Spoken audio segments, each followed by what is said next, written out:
What's going on, everybody? We're back. We were just on this morning for a daily open chat, but 30 minutes ago we just finished up. So we're back online now for SharePoint Weekly Newsletter Roundup. And yeah, we're going to attack this thing. We're going to go through our newsletter. If you're not familiar, we send out a newsletter every Friday at 8 a.m.-ish. It goes out, and it kind of wraps up all the content out there on the web over the past 7 days in the SharePoint space. So if you're in the SharePoint space, Microsoft SharePoint, it's a product by Microsoft if you're not aware. This is a great way to sort of stay apprised to all the latest news, stay up to date on what's happening in the Microsoft space around this product or the suite of products, and to stay in touch. So especially if you're in the dev side, really strong tool set here to have on your tool belt.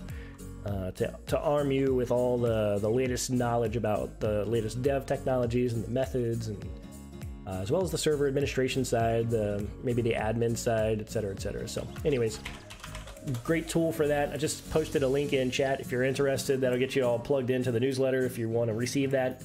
But we're going to dig into it. So I just got it in my mailbox this morning, so I'm going to open that up.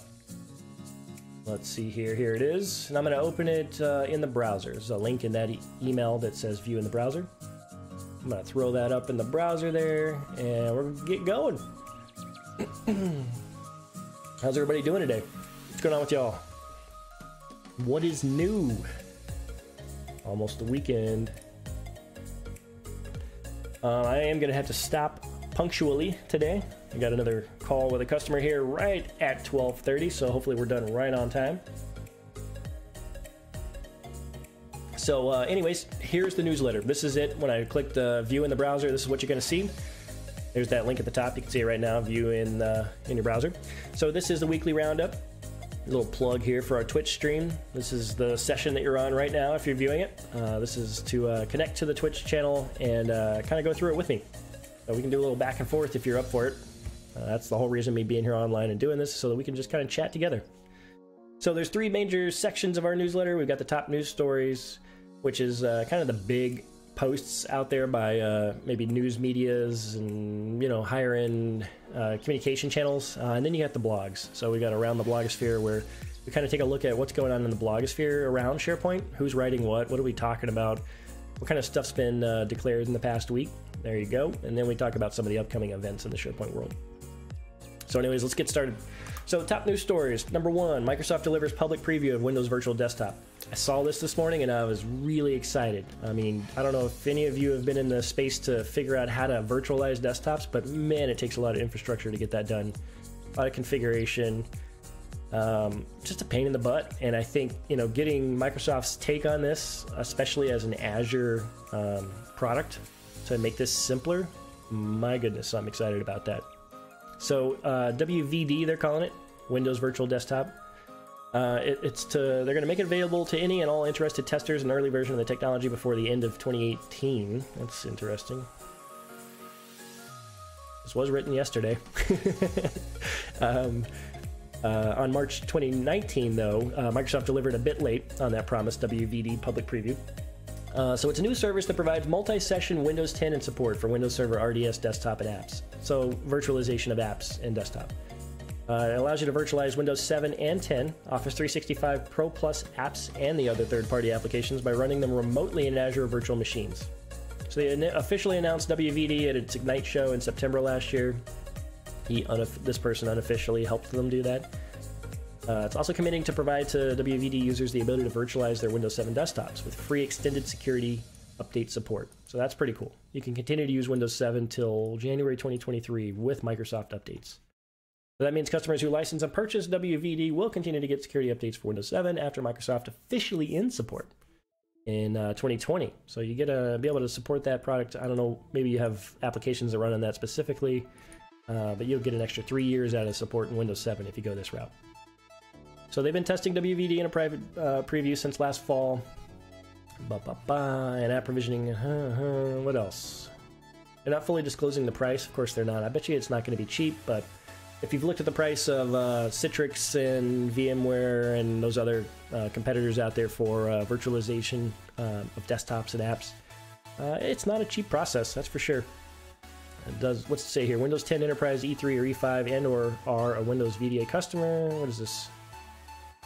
You won't be charged an additional fee for that purpose, as long as you're an existing Microsoft 365, F1, E3, or E5. Gotcha.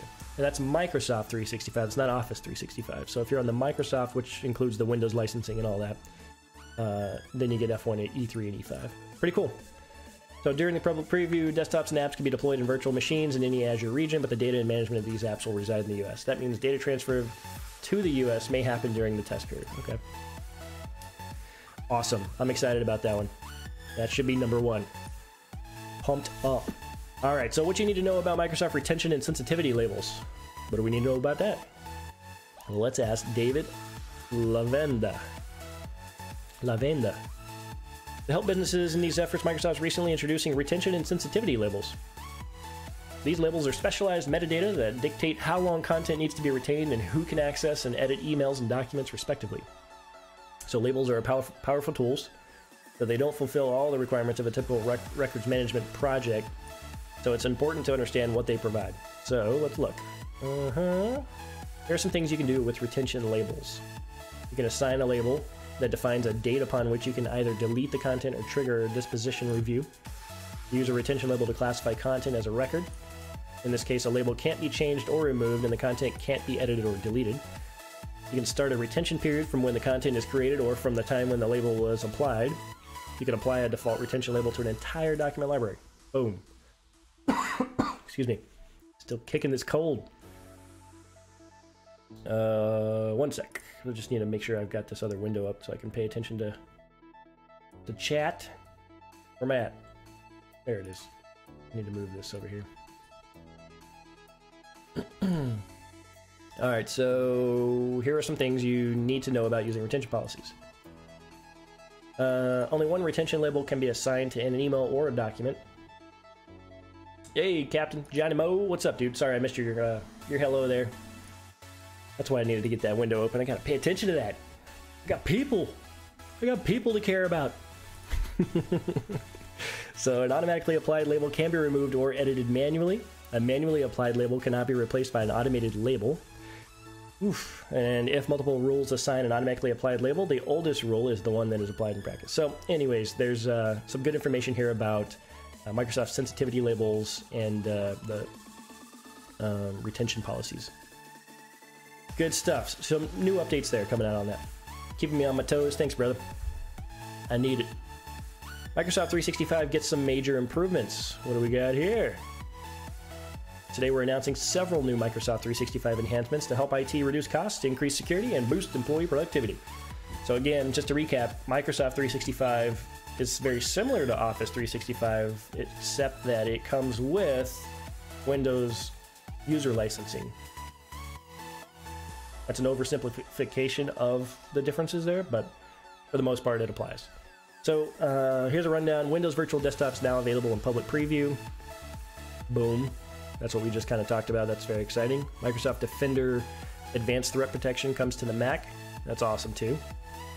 Microsoft Threat and Vulnerability Management added to Microsoft Defender ATP. Advanced Threat Protection. That'll help detect, assess, and prioritize threats across endpoints. So then you got Teams comes to Office 365 Pro Plus. That's awesome. Making that more available to more of their subscribers. Windows Update improvements. So Microsoft made improvements to the Windows Update process in Windows 10, reducing the time it takes to apply feature updates by 20%. That's awesome. This requires Windows 10 version 1709 or newer. I'm always in the Insider Preview. I can't listen to that song, sorry. My kids watch YouTube for Kids, and that particular non-copyrighted song is at the beginning of every freaking YouTube for Kid video, I feel like. So skipping that one today at Daddy's work. Yeah, so anyways, I am always running the Windows Insider Preview for my computer, and yesterday I got another update. I don't know what version it was or what build it was, but man, that took 20 minutes. That's one of the more painful ones I've had in a while. Configuration Manager and Intune improvements. Coming soon, and Configuration Manager and Microsoft Intune are being updated with new insights and deployment options to make it easier to manage your devices across platforms. Very nice, very nice. Last one, Microsoft 365 Admin Center GA, going generally available with the new Admin Center. Been using it for a while too. I love how Microsoft is now adding to most of their products online the little toggle to turn on the preview, so you can actually be a part of that too if you want. So Outlook previews and Admin Center's preview, it just seems like they're all over the place. Now you can take part in those previews and help them sort of beta test that, if you will, and submit any feedback you got. Very cool. Microsoft Teams getting multiple new capabilities in its second year. Teams is the bomb if you haven't used it. Yeah. I've used almost all those products out there that are kind of competitors to that, and I gotta say Teams is a fave. It's a 2-year-old product now. It's been getting rapid enhancements. So here's some of the new enhancements. Let's see. There's a Sway overview document. Ooh, that would be fun. You don't know what Sway is? It's a really cool way to present content. It's kind of like PowerPoint on steroids. Turns it into somewhat of an experience. So I can scroll through this. Your hub for teamwork. Microsoft turns 2. Now you've got live events in Microsoft 365. Enables anyone to create live and on-demand events. That's awesome. Kind of like hosting a webinar or streaming, if you will. Now I can host a live event.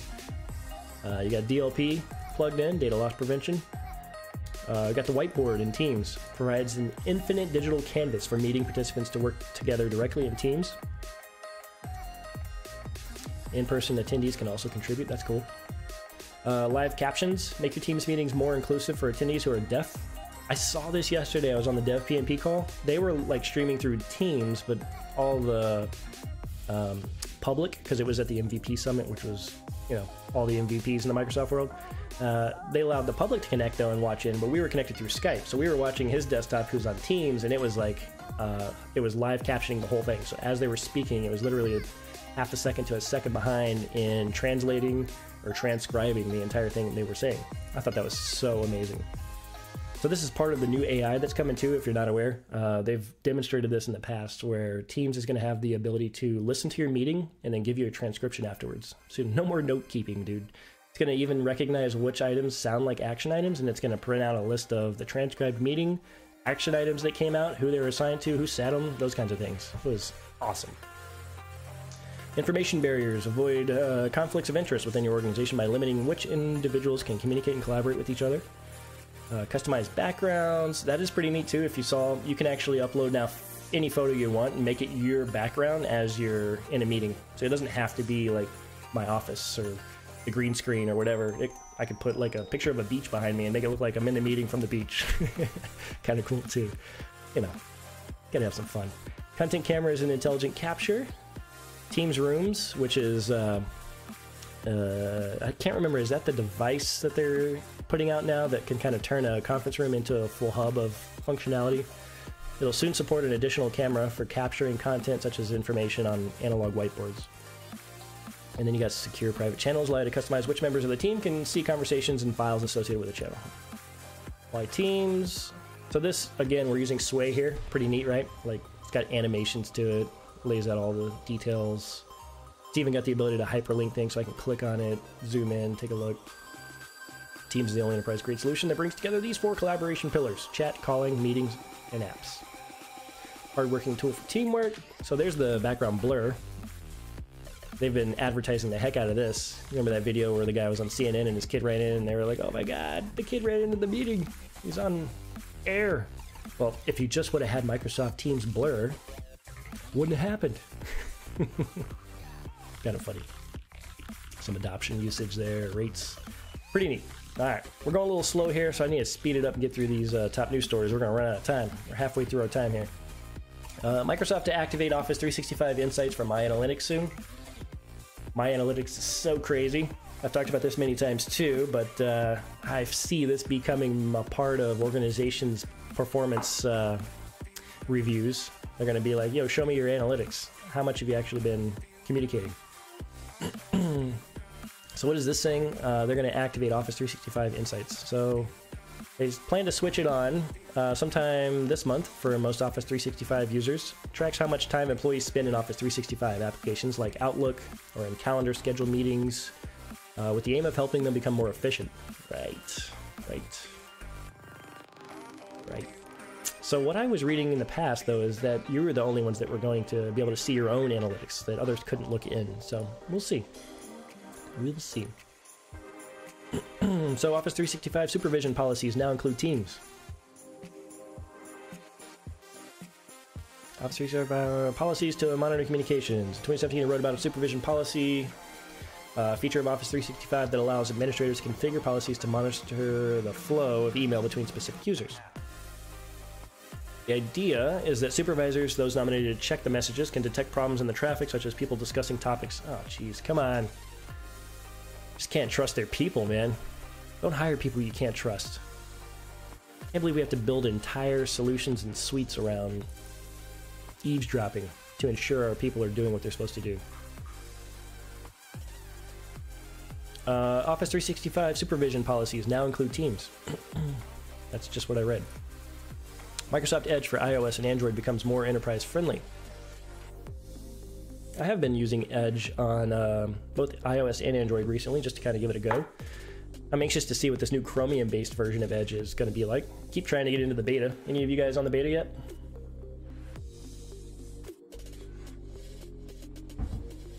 Enterprise can now standardize on Edge browser across all platforms, including Intune, Active Directory, conditional access, app proxy integration, all kinds of stuff. So Edge does provide a little bit more of that enterprise-y function to the browser there on the devices. So it would seem. Microsoft rolls out System Center 2019 Management Suite. If you're on the admin side, this is probably big news. The latest release provides a wide range of tools for companies to use to monitor and manage their data centers running on Windows Server 2019.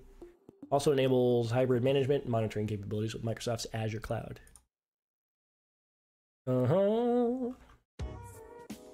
Includes HTML5 dashboards and the ability to drill down through events in the SCOM web console, as well as simplified layout and extended monitoring using a custom widget and a SCOM REST API. Taking modernization to a step further, email notifications in SCOM have been modernized as well with support for HTML email in SCOM 2019. So some cool updates there in the SCOM world. System Center, Operations Management. Microsoft ships antivirus from Mac OS as Windows Defender becomes Microsoft Defender. Okay. That's pretty neat. A Microsoft antivirus on Mac OS. What do you think? Did you guys install that? I might try it. I've been using Bitdefender forever, but I might give this a go. So they're bringing this Windows Defender anti-malware application to macOS and more platforms in the future as it expands the reach of its Defender Advanced Threat Protection platform. To reflect the new cross-platform nature, the suite is also being renamed to Microsoft Defender ATP, with the individual clients being labeled for Mac and for Windows. macOS malware is still something of a rarity, but it's not completely unheard of. Ransomware for the platform was found in 2016, and the wild outbreaks of other malicious software continue to be found.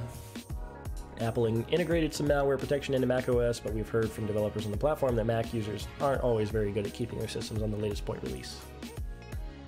True that.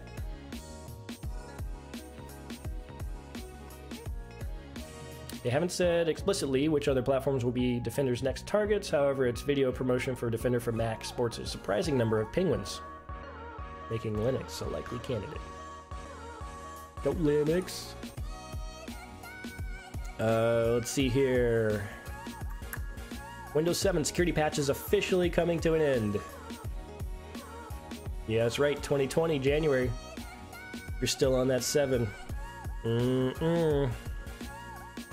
Better get off. I mean, jeez.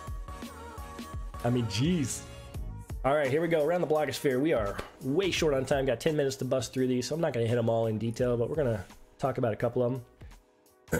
So SharePoint Online custom branding for modern sites. This has been coming up a lot lately, so I will touch on this. We went through this on the daily open chat. So if you're really into like getting the latest news, jump on with me at 11 a.m. Eastern. We do the daily open chat, and I've already covered this, right? So yeah, so this guy walks through how he uploaded a custom brand of colors, theme, if you will, to SharePoint Online, and then he's able to apply that. So good write-up on that. It does require some PnP PowerShell. If you're not familiar with PnP, it is the Patterns and Practices group. Excuse me.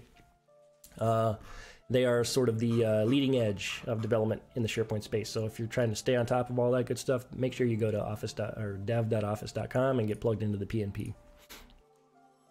Washington, D.C. based Mindshare selects Bamboo Solutions for its 2019 cohort. Check this out. It's a blog from our website. I'll paste a link to that. I'm not going to go into detail on it, but yeah, good information there on how Mindshare has selected Bamboo. I love to see quotes in there, especially by Rob, so it's usually a good read. SharePoint linguistic search features. What is that? I've been posting about different localization, globalization, and multilingual options for SharePoint for quite some time. The topic that's kind of close to my heart being a non-English speaker. Weirdly enough, while Microsoft messes up the Finnish translation and localization all the time, they do detect and recognize the language surprisingly well. So in this post, he's trying to present the languages SharePoint understands they can work with. I'll do my best to keep the documentation up to date. Which languages can SharePoint detect and work with automatically? Well, that's quite a few, don't you think? Look at that. So he's got yeses and nos in here, all kinds of columns. So, you know, does it do word breaking, stemming, all these advanced things around language. So, fortunately, I don't have to dive too deep into this world. It's not been a requirement for me in many of my projects here in the US, but I'm sure that's very useful for those internationally. Run a flow as part of a SharePoint site design. Yep, we went over this week. It's a great post by Laura Rogers, you know, the famous Laura Rogers in the SharePoint world. So anyways, she kind of shows how you can package up site designs with flows and then initiate those flows upon site design implementation. Pretty neat stuff. Love the level of automation and configuration and integration of all those Office 365 offerings. It's amazing. SharePoint Online document library is now supported. They're now available in Canvas apps on Power Apps. So Power Apps is sort of this new app builder, form builder in the Office 365 space, and now you can include document libraries as a Canvas app, or in your Canvas app. What else? What else? Define the TypeScript version you want to use in SharePoint Framework. This is pretty handy. We can now define, and I was just on the Dev PMP call that was at the MVP Summit on Thursday, and they talked a little bit about not the TypeScript version, but the Node version. So right now, all SPFX projects are based on Node 8, some version of 8, and there is a push, and there are people working on trying to get that updated so that now that you can write your SPFX projects with Node 10, and same here for TypeScript, right? So now you can actually describe the version of TypeScript that you want to use, the compiler you want to use, and voila. No excuses. Updated share link options for SharePoint files. What do we got here? There we go. You've received a secure link to this file. To open the link, enter the code we just emailed this email address. You may have already seen some new options when sharing links to files in SharePoint and OneDrive. Here's what's available in My Tenant today. We've got a nice little animated image there that's very difficult to read the text, but you can kind of see it shows you who's got access to it currently. You can turn on and off the ability to allow editing of the document, copy link, send it in Outlook, that kind of stuff. It's really allowing OneDrive and SharePoint Online to become more in line with the tools and functionality we already use out there in the world, like Dropbox and Box and those other file share services. They really are kind of finally getting current with that functionality to share. So very cool on that side, and it looks good. They did a great job. Your basic options to allow anonymous users with or without an expiration date to edit and download, view and download, or just view only. There's a bunch of options there. Here's a little bit more closer up photos of those. Cool stuff there though on sharing. Good updates. What do we got here? PowerShell for SharePoint site design, site script. Is this the provisioning service that was big last week? Okay, so we've got some PowerShell here, some updated stuff around managing site scripts, managing site designs, managing site design rights, running site designs, getting applied site design info for sites. So a whole bunch of good PowerShell scripting here for you to be able to copy and paste if you're looking for that kind of stuff. What else? Building an app with SPFX, React, and TypeScript Part 1, stateless functional components. So if you're into the dev space, probably a great tutorial here if you're trying to break out into the SPFX development method. I'd probably If you haven't done so already, take a look at this one. There's also some good Microsoft examples and tutorials in the Microsoft documentation websites. I did a couple of streams actually following along on those. I never finished it though. Oh, sorry, man. Oof, this cold's got my throat all dry and I'm all jacked up this week. Common issues in SPFX 1.8 with TypeScript 3.3. Some probably good gotchas here and lessons learned. So, good post here by Mark D himself. Check that out if you're in that space and you're doing some development against these. Here's some good lessons learned for you, I'm sure. Include source maps in your SPFX package. When you need to test your solutions outside the Workbench environment, it can be difficult to inspect the minified code and see what's going on. So here's a good way to handle that problem. Where am I at on time? 4 minutes. Just about done. I think we're on our last one here. SharePoint view formatting and PNP with Chris Kent. Yeah, so he's been doing a bunch of good demos on the dev PNP calls. So if you're not on those, again, dev.office.com. There's links on there to get signed up for those. You can add them to your calendar. They're free for anyone to join on. All you do is click the Microsoft Skype link or the link, meeting link, and anyone can jump on and listen. And they go through these demos like what Chris Kent did here. So this is a podcast, it looks like, of that. But if you go to David Wallen, not David Wallen. I love Mr. David Wallen, but wrong guy. What's his name? David Warner. Sorry, David Warner. If you go to David Warner's blog, this dude, he recaps all the dev PNP calls. I cannot remember the website. Let me see. Need more context. Anyways, he blogs all those things about the dev PNP call. So if you're ever trying to catch up on that, you want to see what's going on, you want to watch the recording of it, he posts them here on his blog. It's warner.digital. So I would check that out if you're interested in that stuff. Huge resource there for staying on top of patterns and practices groups dev against SharePoint. All right, guys. So that's the top news stories and around the blogosphere. And the last thing is a couple of events. I'd say a couple times 5. Got a bunch of events here going on. So if you're in the SharePoint space and you're looking to get plugged in, we got some events listed here. So on March 28th, you got an online course that's in 6 days. You got building apps with Microsoft Power Apps and Microsoft Flow. The Bamboo Parent-Child, turn your SharePoint list into a relational database. That's our new product. Super stoked about that. Definitely want to attend that one if you're interested in kind of visualizing a new way to visualize relationships in your SharePoint data. It's awesome. A lot of hype around that one. Everyone's really excited. So attend those. Then you got Chevy Chase, Omaha, Houston, Johannesburg, Twin Cities, Warsaw, Cape Town. How do you say that? Brno? Boise, Doha, Chicago suburbs, Atlanta.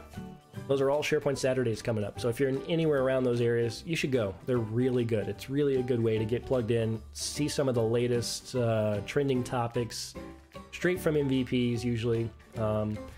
And to build some networking, right? It's just a great way to go shake hands with a bunch of people and make some new friends in the industry.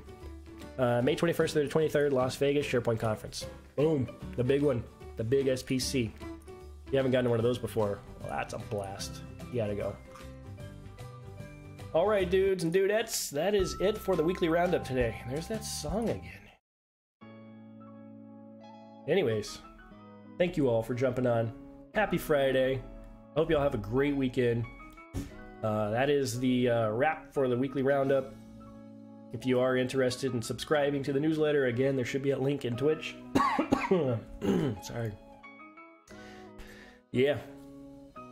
Thank y'all. Thanks, John. See you, man. Hope I feel better too. Peace out. Have a good weekend, guys.